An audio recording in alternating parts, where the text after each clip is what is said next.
자, 여러분 안녕하세요. 반갑습니다. 오늘 이번 시간에는 건의문 한 편을 쓰는 것을 목적으로 해서 수업을 진행하겠습니다. 전체적으로 선생님이 2시간에서 2시간에서 길면 좀 3시간 정도 이 단원을 구성을 해봤습니다. 그래서 이제 그 첫 번째 시간은 교과서에 그 예시 자료로 나와 있는 그 성재와 친구들이 한 조가 되어서 학교에서 음식물 쓰레기를 줄이기 위한 방안을 교장 선생님께 건의하는 글을 분석하는 시간을 1시간으로 잡았고요. 그다음에 두 번째 시간은 그 분석한 것을 바탕으로 해서 그 여러분 주변에서 일어나는 그 여러 가지 문제 상황에 대해서 같이 한번 토의를 해보고 그 중에 하나를 가지고 건의문 한 편을 조별로 작성하는 것을 두 번째 시간으로 잡았습니다. 자, 오늘은 그 디딤 영상으로서 여러분이 꼭 언제 어디서든 보시기 바라고요. 자, 그렇다면 먼저 건의문이란 무엇인가부터 보겠습니다. 그래서 건의문은 일상생활에서 발생하는 여러 가지 일에 대해 문제 해결을 요구할 목적으로 쓴 설득적인 글이다 라고 했어요. 설득적인 글, 즉 설득을 목적으로 하는 그런 주장글이 되겠습니다. 주장글에는 여러 가지가 있는데 전 시간에 한번 언급을 한 적이 있죠. 그래서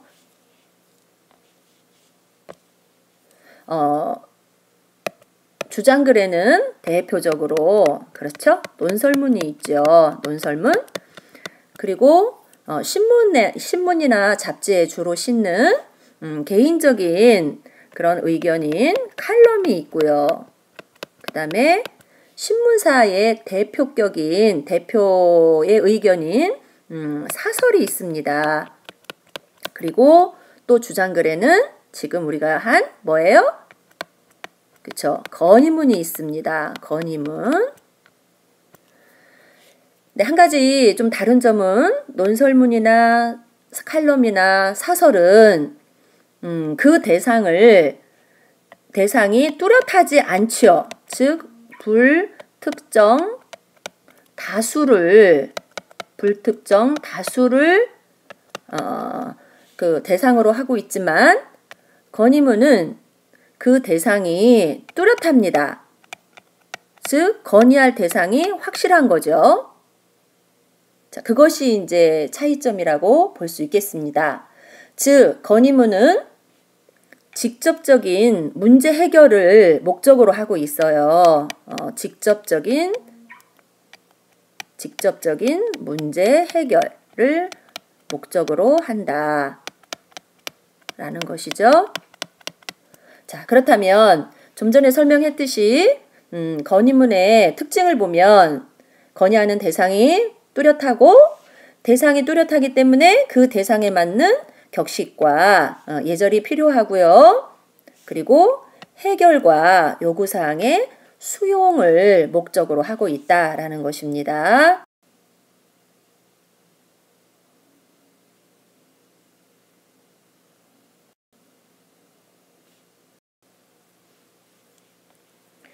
자, 이런 건의문을 쓰는 그 과정을 보면 문제 상황이 무엇이고 그리고 그 문제 상황을 해결하기 위해서 누구에게 건의할 것인지가 뚜렷하기 때문에 문제 상황과 건의 대상을 찾아야 되겠고요.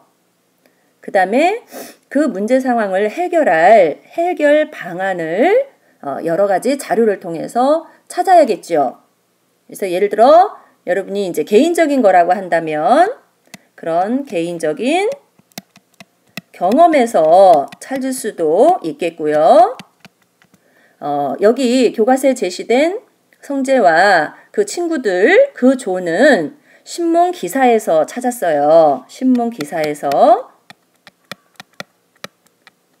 그 다음에 이 외에도 전문 그런 잡지라든지 뭐 아니면 그 다양한 방법이 있겠죠. 인터뷰 자료도 있겠고요. 그리고 해결 방안을 찾은 다음에 그 해결 방안을 이제 그 쓰고자 하는 건의문에 맞게 정리를 하고 해결 방안을 정리하고 그 다음에 여기 중간에 하나가 빠졌죠. 건의문을 작성을 해야겠죠. 아까 말한 대로 그 건의할 대상에 맞게 격식을 갖춰서 건의문을 작성을 해야겠습니다. 그 다음에 이제 마지막으로 평가가 이루어지겠죠. 여러분 평가 별로 좋아하지 않지만 어쩔 수 없는 그런 마지막 방법이 되겠습니다. 자, 건의문의 형식은 그래서 첫 번째 부분은 편집글처럼 생각을 하면 좋겠습니다. 그래서 여기 교과서에 제시된 것도 편집글 형식으로 제시가 되어 있어요. 그래서 첫 번째 부분에서는 받는 이가 누구인지 즉 대상을 잡아야겠고요. 건의자 자기 자신을 소개를 해야 되겠습니다. 그 다음에 둘째 부분은 건의문을 쓰게 된 배경을 제시를 해주고요. 즉 이게 이제 문제 상황이 되겠죠. 배경은 그 다음에 가장 구체적인 내용이 제시될 부분, 셋째 부분에서는 문제 해결 방안과 요구사항을 제시를 해주는 것이고 이 부분이 가장 핵심되는 내용이 되겠습니다.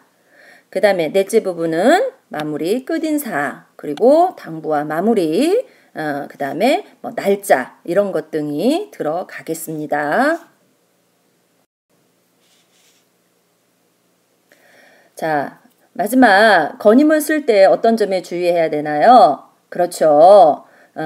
뭐 문학을 쓰듯이 그렇게 화려한 문체를 쓴다든가 아니면 수식어를 굳이 많이 쓸 필요 없고요.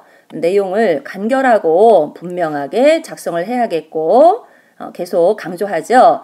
대상에 맞는 그런 격식과 예의를 지켜주고 마지막에 그 문제를 해결하는 방안이나 요구사항이 어떨까요? 그렇죠. 합리적이고 수용 가능한 것이어야 한다는 것입니다. 자, 이것을 배경으로 해서 아까 설명했듯이 1차 시에서 성재와 친구들이 학교에서 음식물 쓰레기를 줄이기 위한 방안을 교장 선생님께 건의하는 글을 분석하고 둘째 시간에는 우리 주변에서 일어나는 여러 가지 문제 상황에 대해서 조별로 토의를 하고 하나의 문제 상황을 잡아서 조별로 건의문 한 편을 작성하는 것으로 이 단원을 마치겠습니다. 자, 여러분 열심히 공부합시다. 이상